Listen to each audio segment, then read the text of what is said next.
Yo, apa kabar? Selamat datang lagi bareng gue di Satu Ikhtiar lagi. Di sini kita bakal bongkar satu hal yang sering banget jadi angan-angan.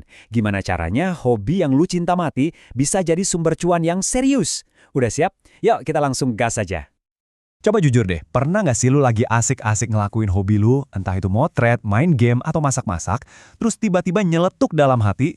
Gila, enak banget kali ya kalau gue dibayar buat ngelakuin ini. Gue yakin lu nggak sendirian, pikiran itu ada di kepala jutaan orang, mungkin termasuk lu sekarang. Tapi biasanya ide cemerlang itu langsung mental kan? Kena tembok dari suara-suara di kepala kita sendiri. Suara yang bilang, ah ribet banget kayaknya. Atau modalnya dari mana coba? Yang paling sering, gue kan bukan siapa-siapa, nggak jago-jago amat. Dan jurus pamungkasnya, nanti deh kalau udah jago. Nah ini nih penyakitnya. Ini yang namanya mitos penghancur mimpi. Nah sekarang dengerin gue baik-baik. Gue di sini mau bilang dengan tegas. Semua ketakutan tadi, semua keraguan itu, lupain. Itu semua cuma mitos. Anggapan kuno yang udah sama sekali nggak relevan lagi. Kenapa gue bisa bilang gitu? Simple. Karena kita hidup di era digital, man. Aturan mainnya udah beda total. Apa yang dulu kelihatannya mustahil, sekarang jadi mungkin. Apa yang dulu butuh modal segunung, sekarang bisa dimulai cuma dengan niat dan koneksi internet. Jadi, hal pertama dan paling krusial yang harus lu lakuin adalah ubah total cara pikir lu. Kita harus geser dari mindset lama yang lihat hobi itu cuma buat buang duit, ke mindset baru. Hobi adalah mesin buat cari duit. Dari yang tadinya cuma jadi penikmat, sekarang saatnya lu jadi pencipta. Dan tolong, tanemin ini dalam-dalam di kepala lu. Lu nggak perlu nunggu sempurna buat mulai. Serius, nggak perlu nunggu jadi expert tingkat dewa, nggak perlu nunggu punya alat paling canggih. Kuncinya cuma satu, berani mulai aja dulu. Titik. Oke, cukup pemanasannya, sekarang kita masuk ke dagingnya. Gue udah siapin 3 jalan, 3 blueprint yang udah terbukti berhasil buat banyak orang ngubah hobi mereka jadi pemasukan. Kita bakal bedah satu persatu, biar lu kebayar. Jalan yang pertama adalah dengan menciptakan dan menjual produk digital.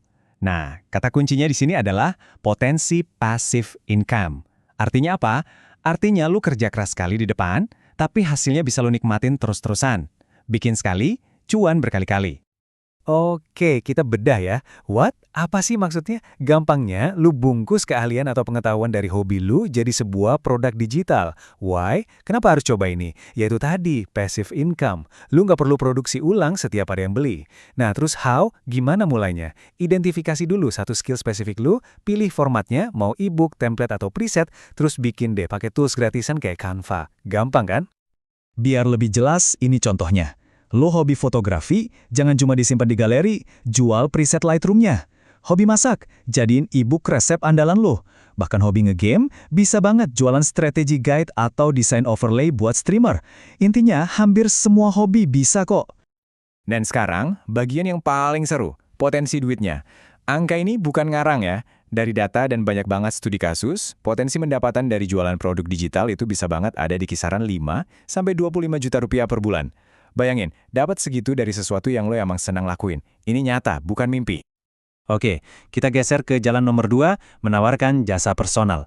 Nah, kalau tadi kita ngomongin passive income, yang ini adalah kebalikannya. Ini adalah jalur tercepat buat dapat duit cash. Fastest path to cash. Jadi what is it? Lu menukar waktu dan keahlian lu secara langsung untuk dibayar. Why? Kenapa ini bagus?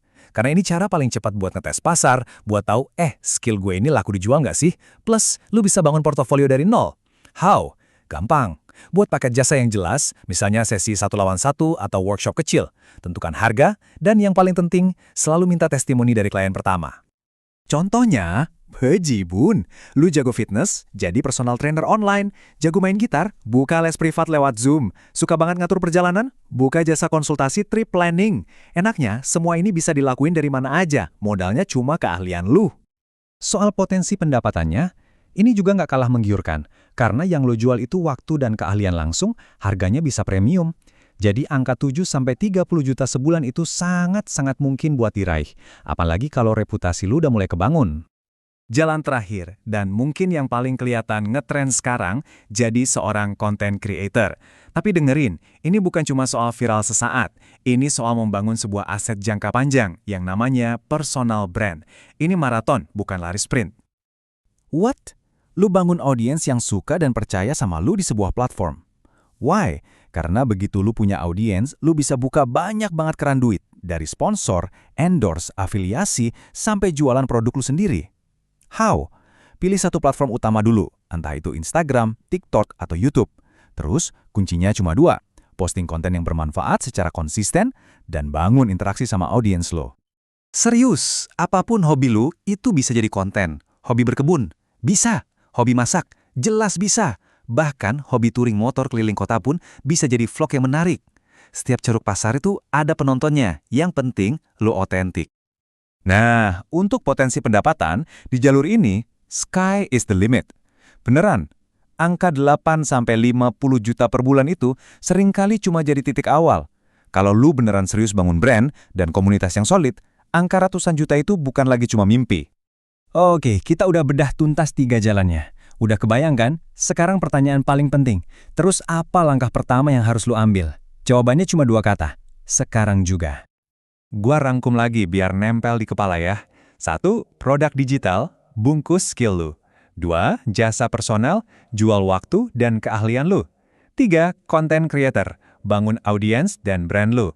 Gak usah pusingin semuanya, pilih satu aja dulu yang paling klik buat lu, dan mulai dari situ. Dan gue mau lu inget ini terus. Kemajuan itu jauh lebih penting daripada kesempurnaan. Memulai hari ini, sekecil apapun langkahnya, itu 1000 kali lebih baik dari suatu hari nanti yang nggak pernah datang. Jadi, gue tutup dengan satu pertanyaan buat lu renungin malam ini. 6 bulan dari sekarang, lu mau jadi orang yang masih bilang, coba ya kalau dulu gue mulai, atau lu mau jadi orang yang udah sibuk mikirin, oke, abis ini apalagi ya gebrakan gue selanjutnya? Pilihan ada di tangan lu, waktunya ambil langkah pertama lu. Semoga bermanfaat.